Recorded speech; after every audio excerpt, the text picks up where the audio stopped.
Tucson and Titletown NFL debut. The logo's out. Check it out if you haven't. Check out our college football week 9 episode if you haven't already. One of the worst weeks in the NFL this past weekend. The best game probably was, other than the Packers and Steelers Sunday night game, the best game of the day up to that point was probably Jets and Bengals, which came down to a 1 point game. The Jets finally got a win for the season. They're not going to be like the Lions with that 0-16 season they had with Matthew Stafford and crew. Now, the Broncos had an amazing performance. Bo Nix had one of the best days. I wanted to give a shout out before we talked a bit more about other teams to the rookies of Denver. Harvey had two touchdowns, I believe, three touchdowns actually in a game. The first time a Broncos rookie has had that since Clinton Portis in 2002. Pat Bryant Jr. had a touchdown as well. And Jahdae Barron out of Texas had a interception before the end of the half. So shout out to the rookies. Alex, we got to get straight into it. How was it? You were at Heinz Field. It will forever be Heinz Field to me. I don't care what it's called now. You were there. Tell us about it, as we weren't able to get a halftime pod like we were talking about, but next time we will make it happen. Tell us all about Sunday and the festivities. Maybe not some pregame festivities or postgame, but tell us what happened during the game and what you saw and what you think this Packers squad is Yeah. capable of. First, I want to start off by saying I'm repping my brand new Mitchell and Ness Brett Favre jersey. I had a Brett Favre jersey when I was like 5 years old, so I had to throw it back to good old times. Go Brett Favre, Packers legend, NFL legend, all the above. Only player to win the Heisman or the MVP 3 times in a row. But yeah, I want to start it off by giving a huge shout out to all the people that I was with in Pittsburgh, all of them being from Pittsburgh or other cities outside of Pittsburgh, and showing me that Pittsburgh love. I only had a few bad fan interactions, but that's gonna happen wherever you go. You can't beat it, no matter what team, city, etc. But wow, Pittsburgh is an unbelievable city coming in from the airport, going out through the tunnel down into the valley of Pittsburgh in the night with everything lit up, and the Heinz Field right there in PNC Park for the MLB. It was just an immaculate vibes. The vibes were super high. Pittsburgh feels like downtown Pittsburgh's got like that old school feeling, like what you see in like movies in the 80s and stuff. Like small town vibes, but in a big city. So much to do. The nightlife was amazing. You've got 3 universities right there in the city. You've got the University of Pittsburgh, you've got Duquesne University, and you've got Carnegie Mellon. And so, I mean, there was just amazing amount of things to do. Um, and yeah, I mean, the main point of this is to talk about the game. But yeah, like you had already mentioned, Heinz Field is what it will forever be to me and every Pittsburgh fan that you ask. They've got the ketchup bottle. They have a Heinz gate now where you can enter, but it will always be Heinz Field. The Acrisure bunch of crap. But yeah, the Pittsburgh fans overall were extremely welcoming to me. I mean, as you know, as everybody knows who follows the NFL closely, Packers fans travel extremely well. Rodgers said in the post-game interview that this was the first time all season he had to go on a silent count because of how loud the "Go Pack Go" chant was. Um, and let me start off with this. The first half was not good at all. Obviously, you had that early Tucker Craft touchdown, but McManus on the one that he missed left, like yeah, he missed it left, but man, that one that was short looked good the whole way because I was sitting on that end zone side. So I'm watching it, looking, and it barely landed short. So McManus didn't have the best of nights, although coming back from an injury. I really like Haversick. I wonder what we're gonna do with Haversick. I think either way, he has rightfully so earned himself a job on an NFL team, whether it's not in Green Bay. He's went perfect for field goals and PATs when he was starting, and he set the franchise record for Green Bay for longest field goal. So yeah, if we continue down the McManus road, which even after his couple missed field goals in Pittsburgh, I don't have an issue with that, mainly because we did pay him. He has earned it. He's been an all I mean, he'd probably go in the Hall of Fame for kickers in my opinion. He's had an illustrious NFL career other than I believe he had a um like an SA charge or a domestic violence charge, but it was ultimately dropped outside of the fact. Yeah, so the first half um with yeah, it just wasn't great. They looked slow, the offense looked choppy. They didn't really look like they wanted to be there. Um I believe going into halftime the Packers were down by 9. I think it was 7-16 going into halftime, if my memory serves me right. It was a pretty long night. Um, and then, man, I don't know what Matt LaFleur might have gave him a bunch of perks or like drugs at halftime because holy, they came out like a different team. Tucker Kraft is a maniac. Uh, I'm trying to be unbiased as possible, but I think Tucker Kraft might be the best tight end in the NFL right now. Um, I, I 7 receptions for 143 yards and 2 touchdowns. That's like Gronk level stuff. I mean, that's insane. So to see that and so there were, like outside of Tucker Kraft, congrats, congrats to Savion Williams for getting his first NFL touchdown. TCU legend, go Pack. Um, and Christian Watson, wow. I mean, he really made an impact after being back from his ACL injury from January when he tore it against the Bears. Now, I've told you off air that I haven't really been the biggest fan of Christian Watson. He is quick, he is a vertical threat, but he's too injury prone. And he did have a huge impact. So only positive things to say. I don't know how in the hell Love threw up that heave in the middle of the field and there's no defenders there. Just like a duck too. It wasn't even that good of a pass. And Watson just is a like a piece of bread falling out of the air into his arms and just no defenders there. Also, a little nugget for you guys: the Steelers have the highest paid defense in the NFL, and they rank number 31 in defenses. Um, so, one thing that I'm a little weary about is how over or like how excited and how and I mean a win's a win, but like I want to see us play contenders and win like against Detroit and Washington in week 1 and 2. We did, I mean, it was a pretty convincing win. The Steelers offense didn't do much in the second half. Plus DK Metcalf committing personal fouls on Quay Walker doesn't help. And then that pass that Rodgers threw to DK was a dime, and Carrington Valentine broke it up in the end zone.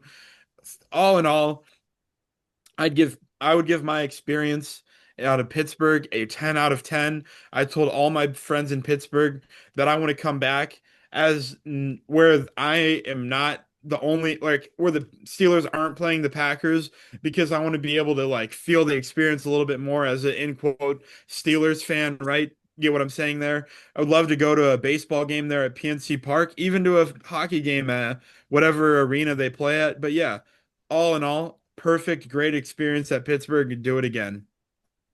Yeah, just some last closing thoughts on that Sunday night game. Tucker Kraft, this was the second time in his short career up to this point that he's had 2 touchdowns. And Jordan Love, the 360 yards 60. that he threw was the second most in his short career as well. I think that duo is going to be pretty much looking ahead to the Packers. That's going to be their team. Obviously, the running back, I think Jacobs has played tremendously. We'll have to see if they can lock him down for the rest of the 2020s. Scotty, I had a question for you. The New Orleans Saints, one of the worst teams in the NFL, they are fighting this week against the no, not the Saints. There's going to be another shit bowl of teams fighting for that number one pick. But anyways, the Saints are going to be fighting for that worst spot, and This week they're going to up against the Rams, 2 touchdown underdogs.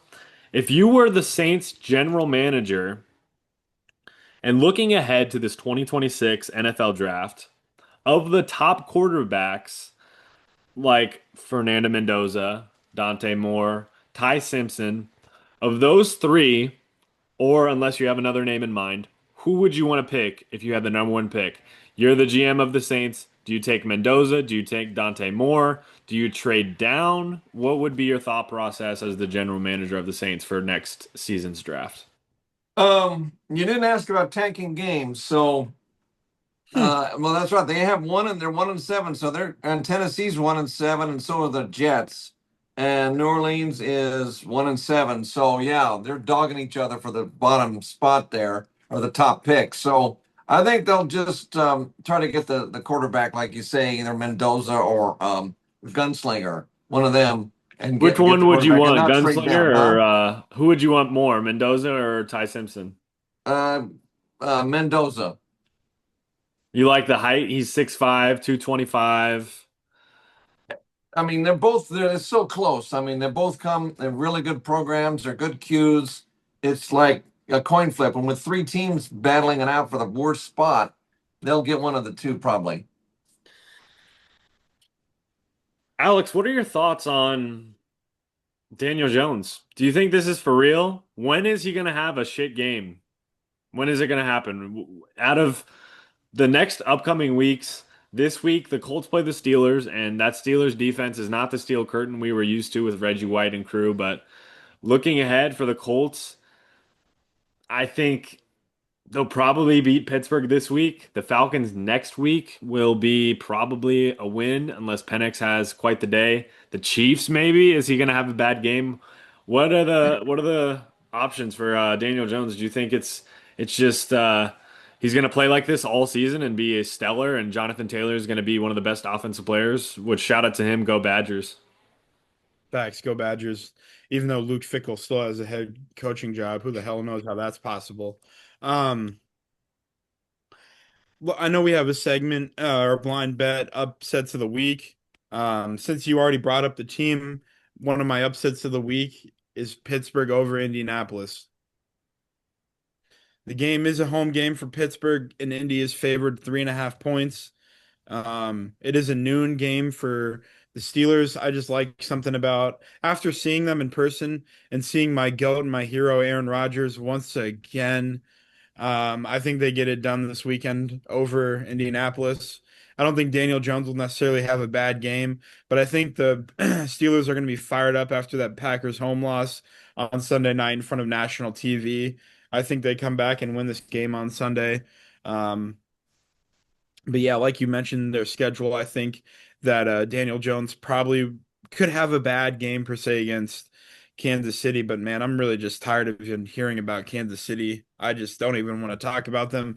I'd rather talk about the stellar performance that Bo Nix put up last weekend against Dallas, and that Sunday night game where Justin Herbert diced up the Vikings. Justin Herbert is on a generational run right now.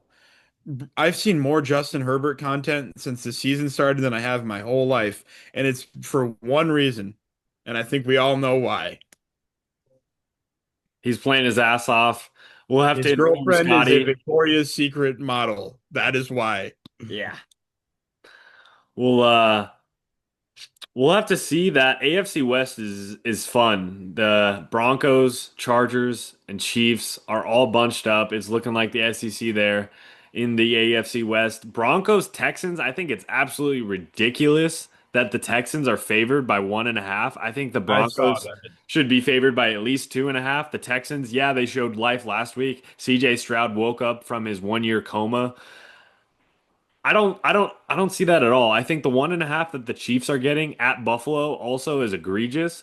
I would take Buffalo straight up, let alone that 1.5. So those were those were the games I think this week looking ahead are some of the best matchups. I think we have to have this conversation. Falcons, Patriots this week. Patriots 6.5. I would take Patriots. I think they're gonna murder the Falcons unless Penix has quite the day. Even if he plays, who knows? He might not play. He's up in the air every week, it seems. Drake May, MVP. Let's have the conversation. Drake May, I'll give you guys a stat, a little nugget, if you will.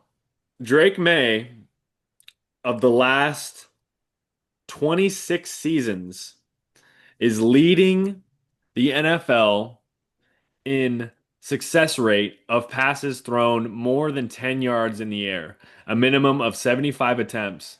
The other player on this list, Drake May, is over 70% success rate for downfield throws.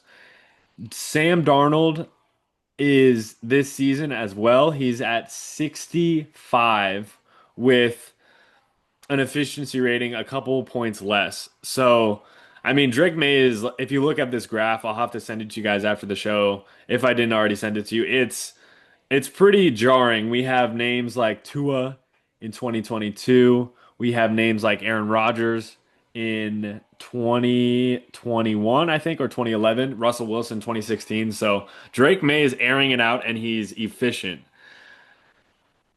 What do you think? What do you think is the ceiling for the Patriots, Dad? We'll go to you first. Do you think it's potential AFC Championship, or do you think that's reaching a little bit for this young up and coming Patriots? Where do you kind of see them falling? Do you think making the playoffs will be just a success, or do you think they can be kind of the Washington Commanders of this season and make it all the way to the title game?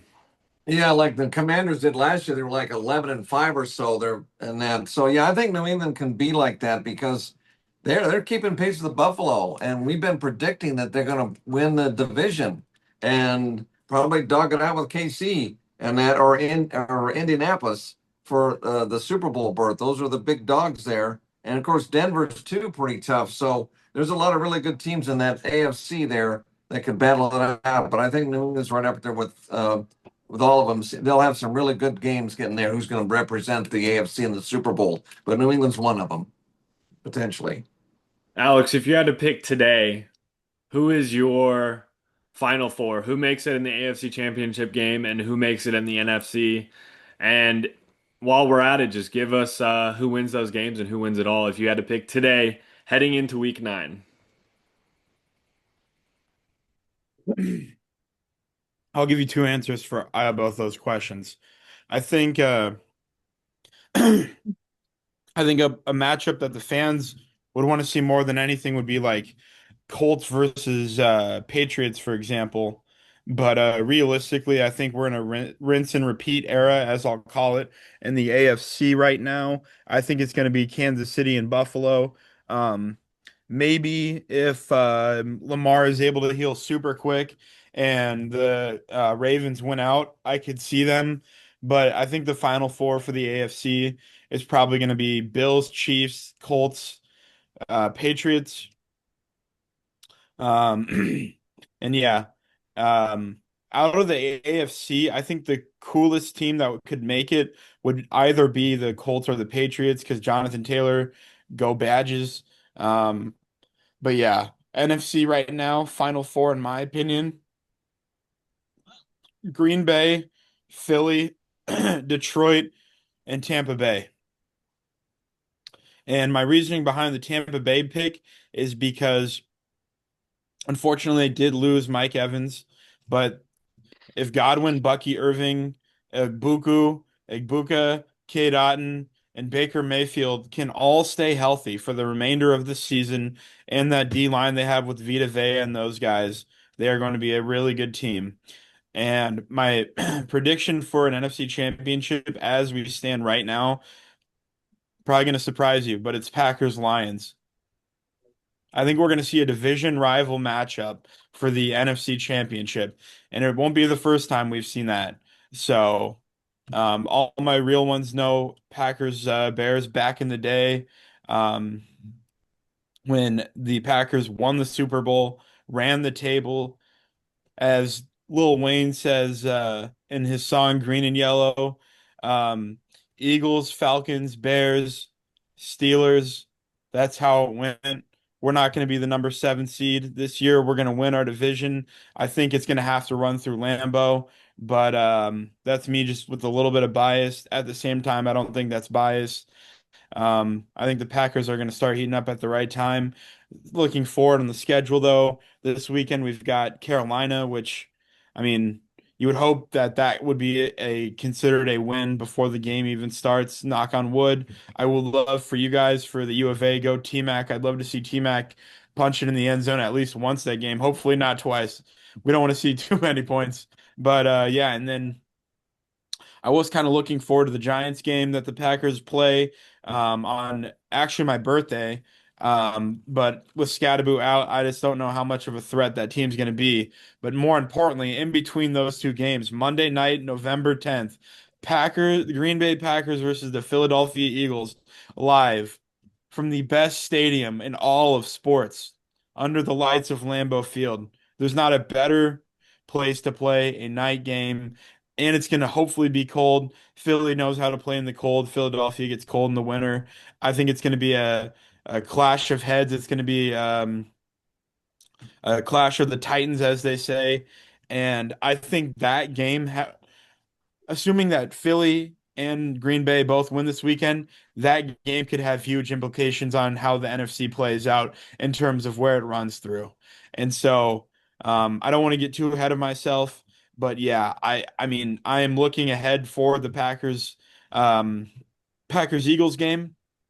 Unfortunately, it'll be a weird time for me because I'll be in Japan.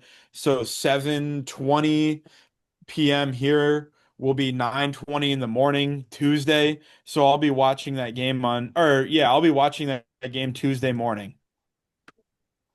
That'll be quite the uh quite the journey to Japan watching that game. I saw a video earlier this week that Hawaii is able to watch games so early in the day. The Thursday night game is like 2:30. So they're enjoying those games early in the day. So that'll be a fun game to watch. Looking ahead to this week 9 slate for the NFL, we have some interesting matchups. I think, as I mentioned earlier, this Chiefs and Bills game, the 3:25 slot. I wish it was the Sunday night game, but we unfortunately have to watch Seahawks Commanders, which It's gonna be real riveting.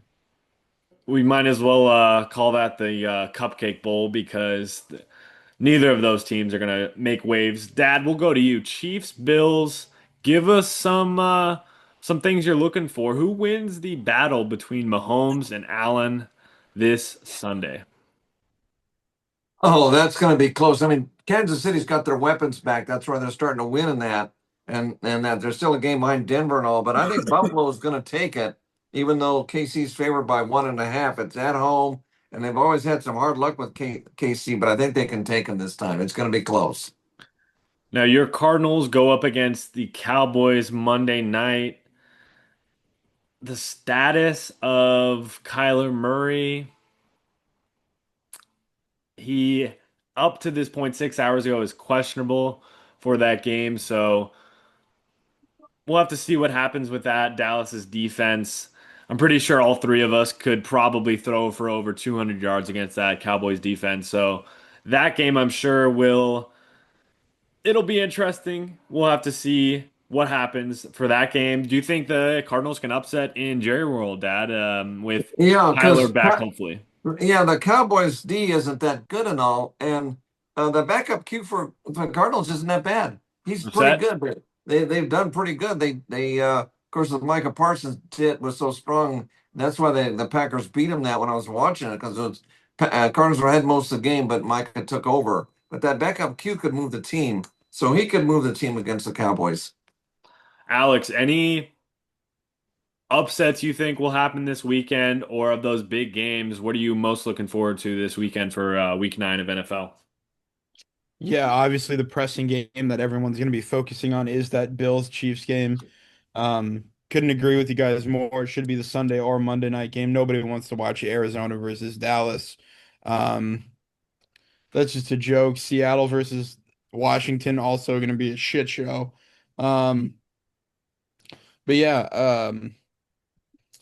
an upset of mine that I have also in NFL besides Pittsburgh over Indy. I've got Cincy beating Chicago.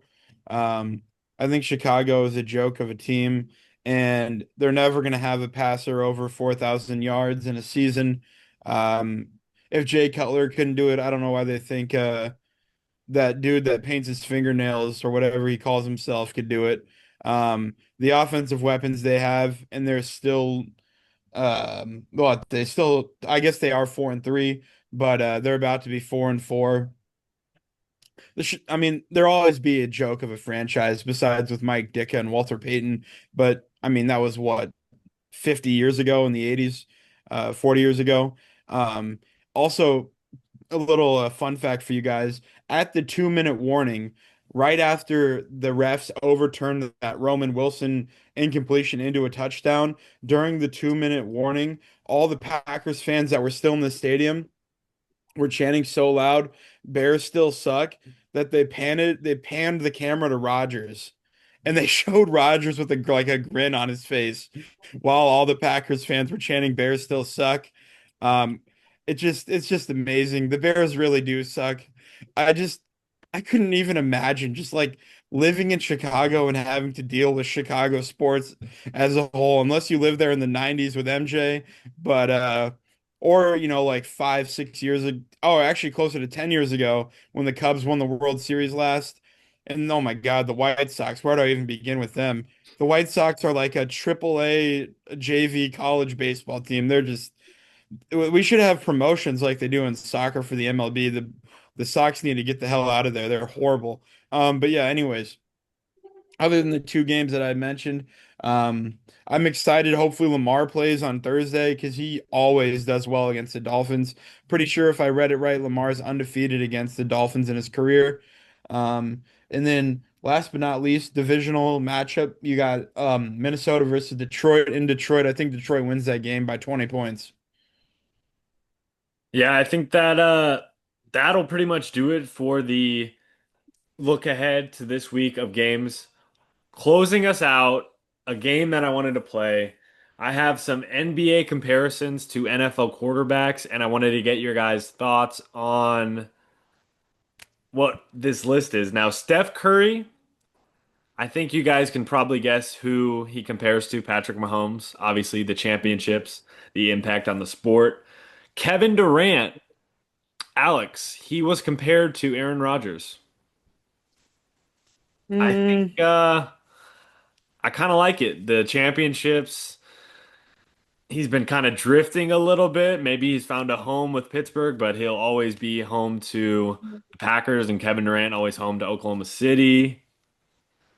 yeah, relatively speaking, for an NBA to NFL comparison, I could see it. I think KD is a snake.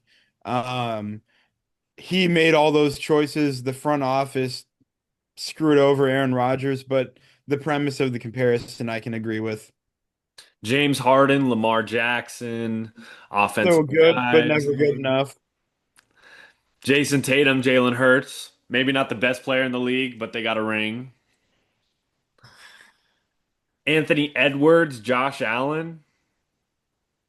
Uh, well, Anthony Edwards doesn't have an MVP, and he also has to pay child support, so I don't know about that one. Kawhi Leonard and Matthew Stafford. One ring. That's a fire comparison, actually. I like that. Offensive dynamos. That's pretty much the list that I had of that. Now, overall, this slate of games, as we've gone over, is not the greatest. Scotty, give us your teams you think will make the Final Four and your Super Bowl prediction. Oh, oh yeah, because you had Alex do that earlier. Let me pull up the game or the standings here, and I'll let you know what the final four is. In the AFC, let's see. I'll go with the final four. I'll go Denver, and I'll go New England, and then Indy, and KC will be the four. Okay, that's what I've All right, got. Scotty. Yeah. Okay. And I mean, there's a couple others you could easily pick too. In the NFC, you got I'm gonna go with of course the Packers and Tampa Bay and Philadelphia and well, it's really close with the Rams, Seahawks, and Lions in there too. Now you picked the Lions. Those NFC Wests are pretty good too. So I would you could pick any one of them, but yeah, Detroit would be a good fourth. So we probably have pretty much the same. But I think Tampa Bay and Philly and Green Bay definitely, and Detroit most likely. Yeah. So that's my final four for both conferences. Who do you have winning it all of those four? How would it shake out? Oh, who plays in the Super Bowl?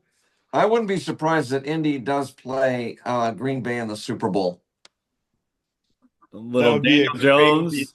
that would be a crazy matchup. Indiana Jones versus Jordan Love. I Yeah, that would be a heck of a matchup. Yeah, Scotty, we would be definitely be doing a podcast live from Santa Clara if that matchup happens. We'll have to get airline tickets and go out there. I think the most fun matchups that potentially could happen. I think the Patriots and Denver in the AFC Championship game would hark on the Brady and Peyton Manning duels. I Yeah, mean, the a Colts little you can mention as passing of well. a little passing of the torch. Oh, 100%. I think that would be fun. I think obviously Patriots Steelers could be interesting, That but would I don't think the Steelers are good enough. But You never know. You can't ever count out Rodgers. and then obviously Chiefs Bills. Is this the year that Josh Allen will get over the hump? Nope. That'll be the question thrown around on talk shows. He's married now. He's got other priorities.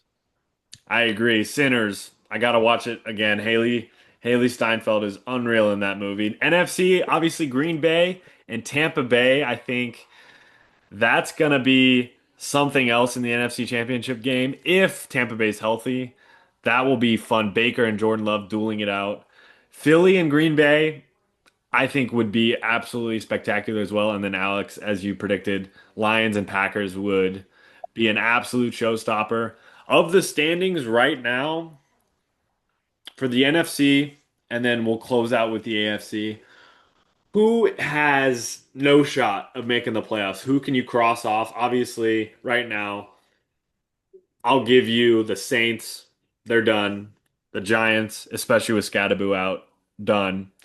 Sorry, Scotty, but the Cardinals, I don't think they're going to make the playoffs at this point. Commanders. Now we get into the Vikings. I think we could probably cross them off as well.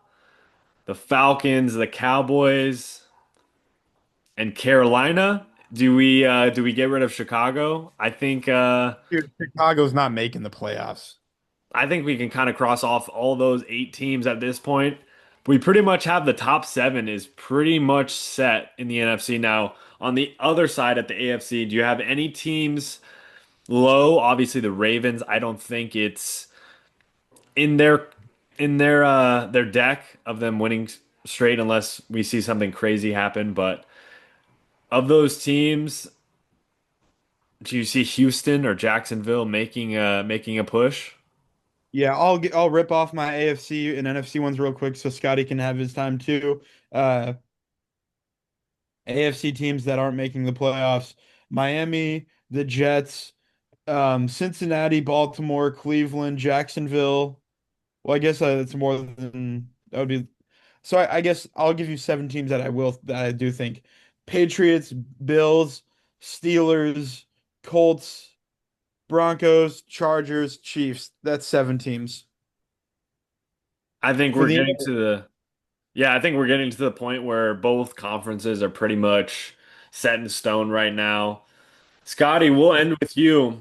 A bold prediction for the rest of this NFL season, and Alex, we can end with you as well, giving us, and then we will close it out. NFL Week 9 episode here on Tucson and Titletown. Give us a bold prediction from both of you, and we'll call it a day. You want to go first, Alex? Yeah, really quick. NFC one's seven that'll rip them off. Philly, Green Bay, Detroit, Tampa Bay, Seattle, the Rams, and the 49ers. That's seven. Bold prediction. The MVP will be from the NFC division this year. Um, the DPOY will also be from the NFC this year. The Offensive Player of the Year will also be from the NFC. And my super bold prediction, unbiased prediction, Broncos make it all the way. And win it. Broncos. Oh, wow. Not necessarily win it, but they make it all the way. Oh, I love okay. that. I I think think the Broncos will appear in the Super Bowl this year for the AFC. I think for the Broncos, real quick, and then we'll close out with you, Scotty. 6-2 on the season, should be 7-1 with that bullshit call. The Leverage. What the leverage. fuck is leverage? Colts, obviously, we didn't know they were gonna have this stellar of a season, but anyways, Denver should be 7-1. And even with those inconsistencies from Bo Nix, they're still 6-2. The rest of their schedule looks pretty easy. Obviously, they have the Chiefs twice, but that's pretty much their toughest opponent the rest of the way. I love that pick. I have the Broncos as well going to the Super Bowl. Obviously, I'm going to knock on wood. Can't jinx that with the fiance. Don't want to get in trouble there. Scotty, bold prediction. Close us out here. Tucson and Titletown. Well, um, I was going to predict Indy to go to the Super Bowl and that, but you guys picking other teams in that, Go and for that it. again, that would be pretty good because they've been steady and consistent all year. Just say it right And now. Daniel Jones is your Super Bowl MVP pick. Just say it. yeah, he's going to be the Super Bowl MVP pick. So I'm Let's going Indy, go. but there's a lot of other teams we've discussed, like 14 teams. So again, I don't want to have 13 teams land on me, but I'll go Indy to win it. If anybody's gonna get hate on Tucson and Titletown, we know who it's gonna be. The hot take master, Alex Johnson. Give a word to the audience. You got a lot of slack for your college football playoff going down to four teams. What do you have to say to the audience? Yeah, listen, I know this is about NFL, but college football was better when there were four teams, not 12. You got all these jokers and imposters playing in irrelevant ass games that mean nothing. Cool, you can bring some fans to a game where you'll get blown out. It doesn't matter. Give me the four best teams every year until I can't watch football anymore. Damn it. That'll do it for Tucson and Titletown.